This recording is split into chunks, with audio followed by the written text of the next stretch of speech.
Welcome everyone, and thank you for attending today's OD6 Metals Investor Briefing webinar. I'm Nicola Gazzatti of Investor Relations Consultancy Corporate Storytime.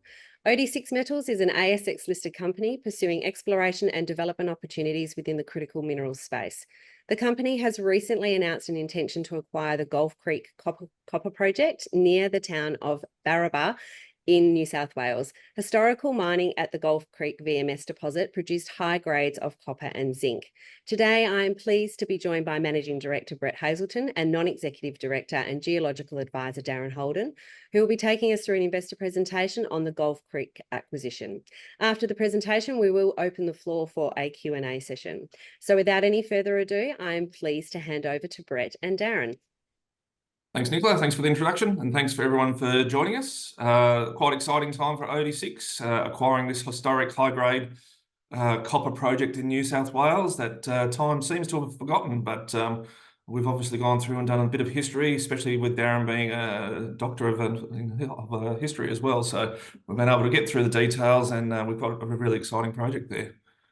Let's get into it. So it is a high-grade copper zinc VMS system, so we don't really talk about the zinc, we'll keep it to copper, but zinc does have similar grades there as well, so some good upside there from the zinc as well. But it was mined 100 years ago, between 1896 and 1912.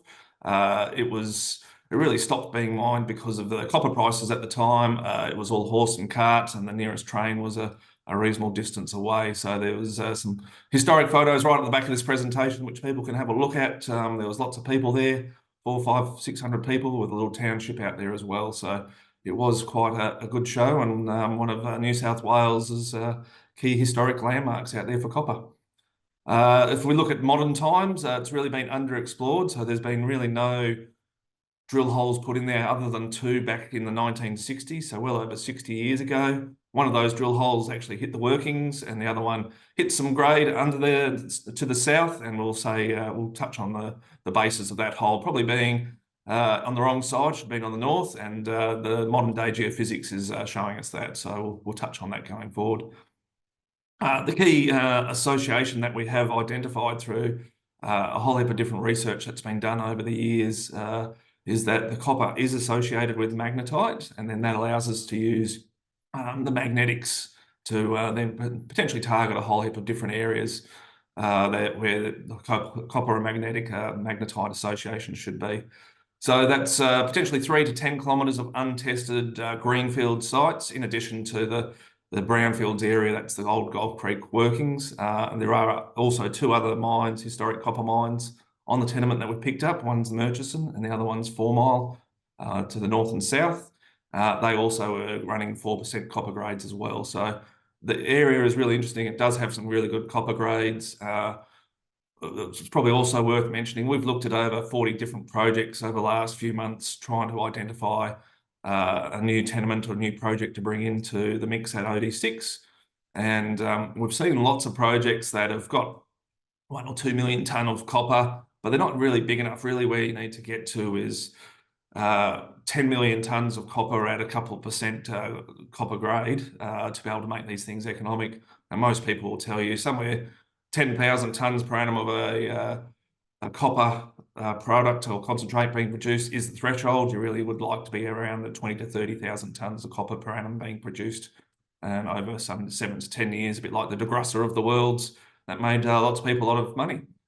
So the deal structure as well, I haven't put the metrics into this presentation. It's actually on the ASX announcement, but it's a really good deal for ourselves. It's $200,000 in cash, $50,000 up front, and $150,000 on the confirmation of tenement transfer. And also 6 million shares up front as well on that tenement transfer. And then there's a deferred component of another $200,000 of either cash or shares for the vendor once we start the second phase of drilling. So it's also fully permitted. They've spent a lot of time doing the permitting, and I'll touch on some of those permitting issues that they've had over time, but everything is ready to go. There's the main issue, which was native title, has all been sorted out. Native title has actually now been extinguished through the courts over the area, so for exploration. So it's open for business, and away we go. So copper, I won't touch on the copper macro too much, other than to say Obviously, copper demand is really driven by the electricity demand, the changes that we're seeing in the new technologies, electric vehicles, etc. But the reality is as a lot of China, India, and a lot of the other third world countries slash modernising countries grow, their copper intensity grows, obviously, with people using more and more wires, smarts in the system, etc. So some of the data there is coming out of BHP's recent promotional material on copper, but we're also seeing copper supply. Most grades are dropping. Most new mines that are being found are sub 1% copper. We're expecting this mine to be multiple percent copper, and we're just not finding the new mines. So there's a grade and depletion that's happening. So plenty of upside for the copper price, sitting at $9,500 a tonne at the moment to keep on pushing forward. So in terms of the Gulf Creek regional setting, I'll throw it over to Darren, who will give us a bit of a talk about the geology, and we'll go from there. Yes, thanks, Brett. This is the western part of the New England origin in northern New South Wales. Most mineralization in the New England region is related to the granites of that area. So it's the tin, antimony, a little bit of base metals here and there. This is different to that. This is a piece of oceanic crust that has been brought up along the Peel Fault, and the former sea floor is now exposed at the surface. It is a volcanogenic massive sulfide deposit. These are renowned around the world as being high grade, relatively small tonnage, grades typically 1, 2, 3+% copper. It's not too dissimilar in age and geological setting to the Woodlawn deposit, which is also located in New South Wales, further down to the southeast. The magnetite association, as Brett mentioned, is really crucial on this project going forward, because it gives us a clear vector to go and chase some significant extensions. Brett. So historically, here's some production history during that early turn of the century, 20th century timeframe. So there was 3 main lodes there: the big lode, the middle lode, and the Cornish lode, and grades between 2 to 6% on average. You can see the historic mine drawings that were there from the mine manager's details. It's a big, long structure. The big lode itself was between 10 to 12 metres in width by itself, which is the size of a house, going multiple hundreds of metres in both directions, and also 100 metres in depth, which we'll see on the next slide. But we think there's more repeats to those structures. We think, based on some of the geophysics that we'll show you shortly, that there's massive upside, both around the brownfield zone in this area, but also some repeat structures to the north and west. There is a 3D representation of the old mine workings in there, the 3 different lodes, and you can see it's open at depth, open along strike in both directions, and possibly plunging to the northwest as well, which is a key going forward for us. So there's great brownfields exploration capacity there, but the reality is we think there's some more there. I'll throw back to Darren on this one. This is some of the history that he's dug up. In a project that's had so little modern exploration, it's quite important to look back at old reports going back historically on this. So we've been through the National Library of Australia's Trove Archive, and there's more than 250 different newspaper reports on the Gulf Creek mine. This particular one is quite telling, particularly because it refers to the correspondent who walked through 16 feet of country rock impregnated with metallic copper, and then the load of black sulfide was then intersected, averaging 12%. The country rock impregnated with metallic copper to us says that there's actually potential outside of what was mined as well by the old timers. So the thought that there could be something in the carapace, a halo of mineralization around what was originally the high grade zone. So we're going through all this information historically and using that to build up our picture. This is back when journalists were journalists, and the information was generally quite accurate. So also importantly there is, does show you the shaft depths of 168 feet at that time as well. Back in 1901, was mined for another 12 years after that. So the detail is quite good to confirm the thicknesses and what happened out there. Now let's look at the drone imagery and some of the stuff that's happened. So at the back there's a history of the mine, how it's all gone through its various machinations over the last 120 odd years. But importantly, recently, there's been a drone magnetic survey that was flown in 2021. So the first time real proper geophysics was done in addition to the IP chargeability. So if we have a look on the bottom right-hand corner of this picture, if you can see my cursor, that black area there is the old mine workings. It's coincident with the magnetic signature that you see there in the whites and oranges. There's a repeat structure to the north also. And this is just in a zoomed in area around the Gulf Creek mine itself. So there's 3 kilometres of strike there. We know that it's open to the north and also to the south, but you can see it's starting to drop off to the south as we go. Importantly, there's also the IP chargeability data that was done back in 2008. It was a limited scope, so just really over this small area of Gulf Creek. And it also lines up with both the old workings and heading to the west and north, that area there. So that was the limit of the data, but we can see that a similar structure is continuing on that northwest trend going forward. So that gives us over 3 kilometres of potential magnetic source host rock with copper in it in those zones that we'll obviously be looking to target. The brownfield zone that we've got approval to start doing all our drilling for around the workings is where we'll start, but our phase 2 drilling will definitely be looking to expand on this. And importantly, what we're doing now is this data is a little bit older.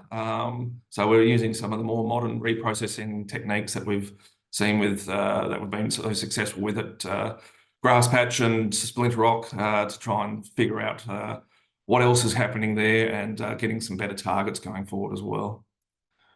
The IP chargeability also then really does conform really well with the old workings, but it also shows that area off to the west and northwest as well, going in that plunging area.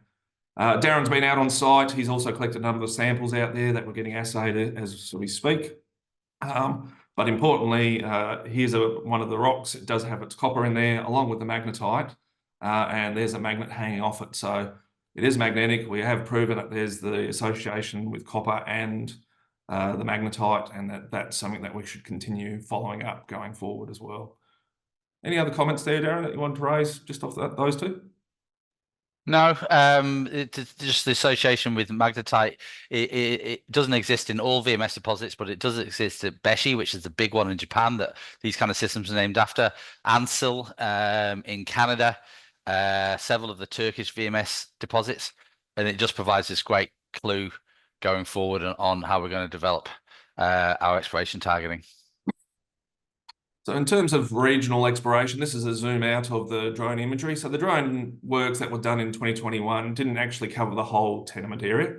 So one of the things we want to do early on is get back out there and actually cover the whole area with the drone mags to try and get that. But if we look at where the mine workings are, again, on the bottom southern portion of that that picture there, we were zoomed in here, but we can now see zoomed out the Murchison mine to the north.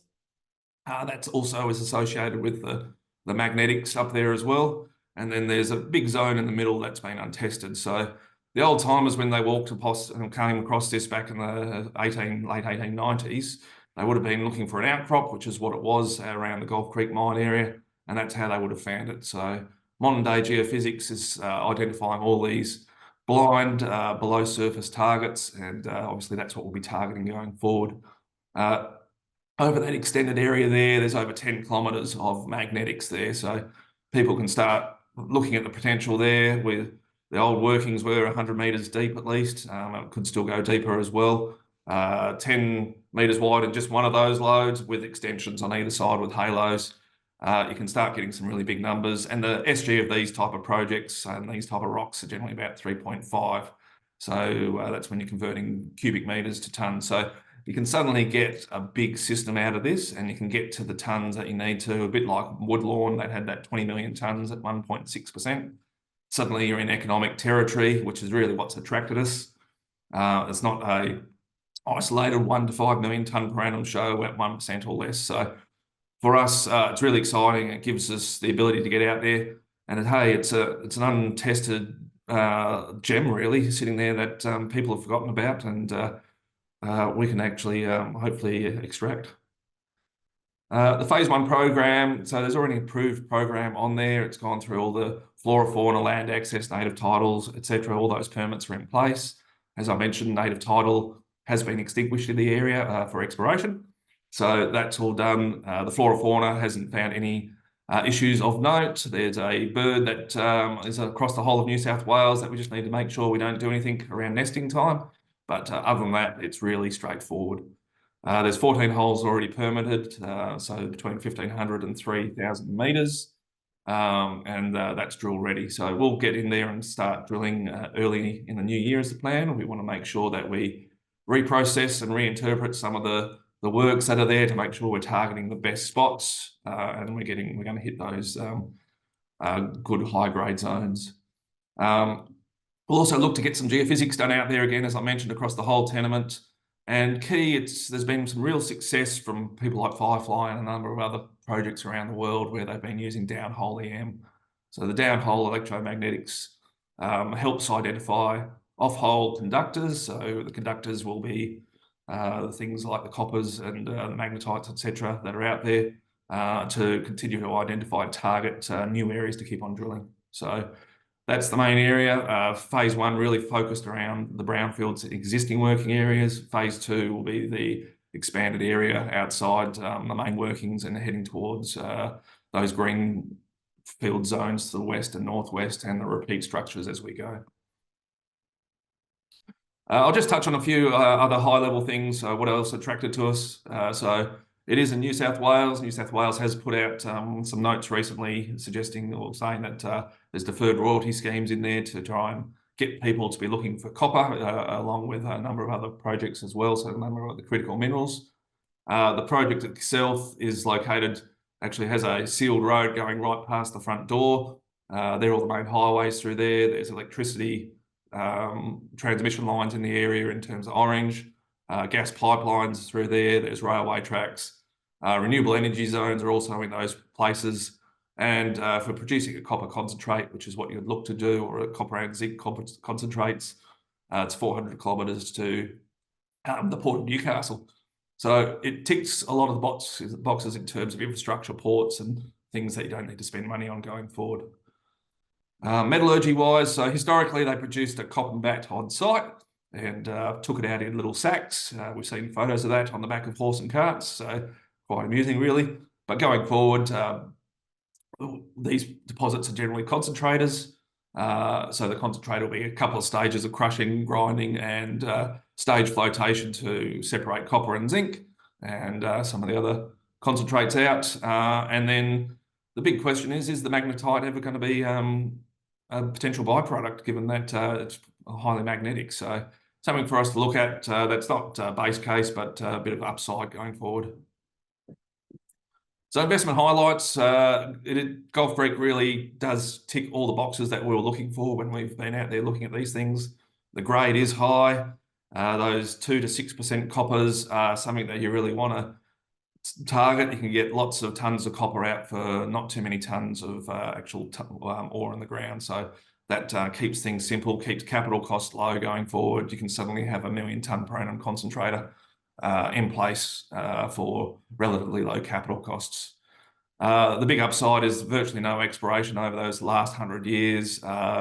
There's no drill holes since the 1960s, and those drill holes weren't utilising any of the modern day magnetics and geophysics as the IP anomalies that we can now use to target and hit these things a lot simpler and easier. So that copper association with magnetite is really, really important, and is something that we've identified as a key to targeting going forward. As we mentioned, the phase 1 program's all ready to go, drill ready. It's just a matter of us getting a drill on site, but we just want to make sure we've got those holes targeted in the right directions based on what we've seen from some of the reinterpretation on the geophysics that will come out prior to Christmas. And low cash acquisition terms and minimal dilution is really important to us, both as shareholders ourselves, both myself and Darren. We see this as a good deal for the company, 200,000 outlay, 6 million shares, which is really only 4.5% of the company. We think we've done the right things by the shareholders and also the vendor who's come in as well, with some upside there on future drilling. So we think the project's really a cracker. It's a diamond in the rough, and just goes to show you that there's still some untested and unhidden gems out there if you go do the hard work and start looking around. I want to touch on the corporate structure. Obviously, the share price has been not going the way we want with the rare earth prices, etc., being on the lower side of around $50 a kilo for NdPr price, whereas the forecast price is around 120. So that's really probably been the driver of the share price falling. But we think bringing in this copper project will obviously hopefully turn around our fortunes, and we'll get some really good hits there, and the shareholders will see some value coming from it as well. And we still have Splinter Rock. We're not going away from Splinter Rock. It is obviously the time's not right based on the price and everything else. It's still Australia's best, largest and highest grade clay-hosted rare earth project. Some of the recent heap leach results and recoveries of up to 80% at inside centre just go to show that if we continue to put the smarts and the science and the effort in there, that we can make that work. But currently the timing is not right for Splinter Rock, and hence bringing in Gulf Creek the acquisition to complement this project going forward. Nicola, that's probably it. So I'll just point out that there is a full history in Appendix 1 that just goes through who's owned it and what they've done over time. There's all the resources that we've gone and looked at and references in the back there. And you can see some of the, if you go onto Trove and a whole heap of other things, there's plenty of newspaper articles that go show the tramways, the old workings of where the guys were working. So you can see what they were doing back in the 1900s, late 1890s. So I think mining techniques have improved, and hopefully our geological brethren are a little bit smarter and wiser with the geophysics techniques as well nowadays as well. Thank you, Brett. We'll now move on to our Q&A session. Darren, our first question is for yourself. You touched on the history of the Gulf Creek project during the presentation. Can you explain why this project has seen such little exploration work since production ceased? Yeah, the production ceased there around about 1911, 1912. And as Brett had mentioned in the presentation, it was due to low commodity prices and being able to get the product out. Obviously, we have a sealed road right to the mine gate now, and infrastructure is a little bit better, so don't need to worry about that. But basically, fast forward to the 1960s, a company called Carpentaria Resources, which is a subsidiary of MIM, of Mount Isa Mines, went down there, had a bit of a look around, recognized the potential, drilled 2 holes. The first hole intersected all working, so it didn't hit the load. It hit a bit that had been mined out. And the second hole was drilled off the southern end, and it did hit mineralization. It hit about 3-4 meters of good mineralization, but it was beneath the plunge of the ore body. So ore body's then off to the northwest. Then if we kind of fast forward into the 70s, Western Mining, who was working the Woods Reef asbestos deposit further to the south, about 20 kilometers away, spent a little bit of time, and they highlighted the prospectivity through the whole belt for copper, including mentioning Gulf Creek as one example. Newmont spent a little bit of time out there, but they cited sort of poor outcrop and lack of gold. They're a gold focused company. There actually is a little bit of gold floating around in the system, published in some of the honors theses there. We don't have confirmed assays on those, but you can read it all about it in the excellent studies done in the 1990s from out of the University of New England. Dave Lowy and Joanne McCowan did some good work on the Gulf Creek area. COA recognized that there was potential for a series of stacked lenses of blind mineralizations, but at the end of the day, COA, Rio Tinto, is one of the bigger companies in the world, and they sponsored a lot of the academic work in this area, but they elected not to go on and drill it. And then there's kind of a history of various juniors. Rimfire had the project, but they were mainly looking for gold and diamonds. There's diamonds, alluvial diamonds in the Inverell area. Granick did the IP geophysics, identified several priority targets, but didn't follow up with the drilling. Corazon and Peel went off to concentrate on other things elsewhere, having done work but not drilled the holes. And then through to Comet Resources, which flew the drone magnetics, identified a bunch of the targets, but they had some delays due to heritage. Now that's all been solved now. So Jonathan Downs has done a great job of cleaning up heritage in this area, particularly Aboriginal heritage and those kind of things. It's all cleared now and available for ongoing work. And Comet, they're a delisted company. and didn't have the capacity to go on and drill that themselves, hence returned it to Jonathan. So we've, through these various reasons, it's one that's always just seemed to be missed. And what that does for the explorer is present this amazing opportunity. And that opportunity is that we know there's high-grade mineralization. We know that it's a VMS type system, which are a large category of base metal sources around the world, but it's never had any drill holes. It's had the geophysics, but it hasn't had the drill holes. So it's ready for us now to put the first ever substantial drill program onto that project. Thanks, Darren. That sounds great. Brett, the next question is for yourself. How do you intend to fund the planned drilling at Gulf Creek?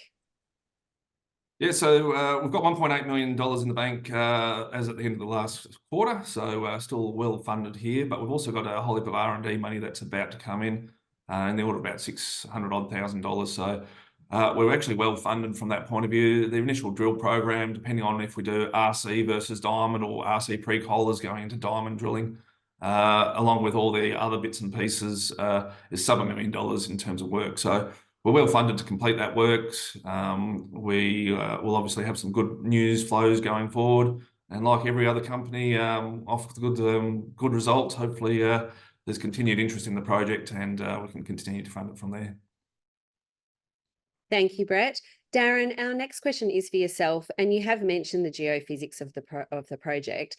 And the question is, would it be best to acquire more geophysical data before you embark on first pass drilling at Gulf Creek? Well, we don't need to do it before the first pass drilling because the magnetic targets are so obvious. And I've actually got a sample here. I don't even see this on camera, but that is a piece of Gulf Creek being suspended by a magnet. So there's considerably large amount of magnetite sitting on that project. So following up the high-grade magnetic anomalies, as Brett's shown, there can be done. Now, the magnetic survey was flown by a drone a couple of years ago, 3 years ago, but it only covers around about 40% of the whole project area. We know we've got mineralization to the north, and also there's a copper showing to the south as well, which we don't have it on there. The electrical geophysics, massive sulfide deposits respond really well to electromagnetics, EM data, where you induce a coil conductivity into the ground. That hasn't been done on the project yet, and that could be a very worthwhile exercise. A little bit of IP that's been done, really just picking up the disseminated halo. So that's telling us where we're proximal to mineralization. So all of those things come into play. So no, we don't need to do geophysics straight off the bat, but it is something that we need to do because we consider this potentially a camp of projects. Thank you, Darren. Brett, our next question is for yourself.